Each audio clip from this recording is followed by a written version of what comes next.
Často sa musíme ľudí dotýkať, ako to robíme správne. Chcete sprevádzať svojich klientov bez stresu? Aby ste zabezpečili bezstresovú pomoc počas prenosu, mali by ste vedieť, ktorých častí tela klienta sa môžete dotknúť. Dotýkanie sa oblastí, ktoré sú pre ošetrovanú osobu nepríjemné alebo dokonca bolestivé, môže u nej vyvolať obrannú reakciu alebo zvýšené telesné napätie. V najhoršom prípade môže dokonca dôjsť k zraneniam.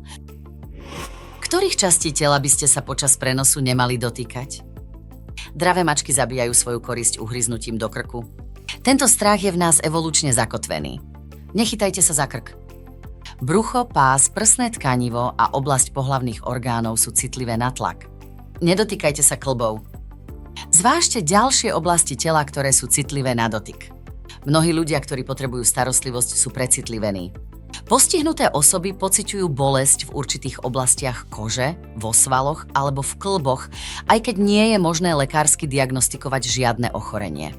Zo strachu pred ďalšou bolesťou ľudia stuhnú alebo reagujú obranou.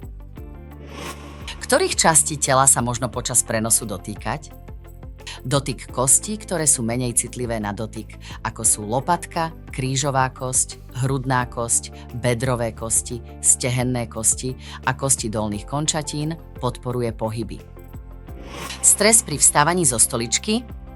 Toto video ukazuje príklad toho, ako by prenos nemal prebiehať.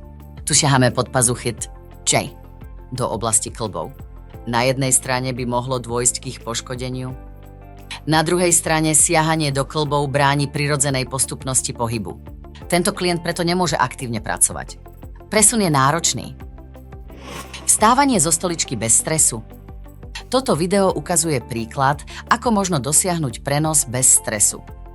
Opatrovateľka tu pomáha klientke vstať zo stoličky tak, že sa dotýka jej krížovej kosti, aby jej poskytla oporu. Celý pohyb vykonávajú klientka a opatrovateľ spoločne. Nedochádza k žiadnemu zdvíhaniu ani ťahaniu.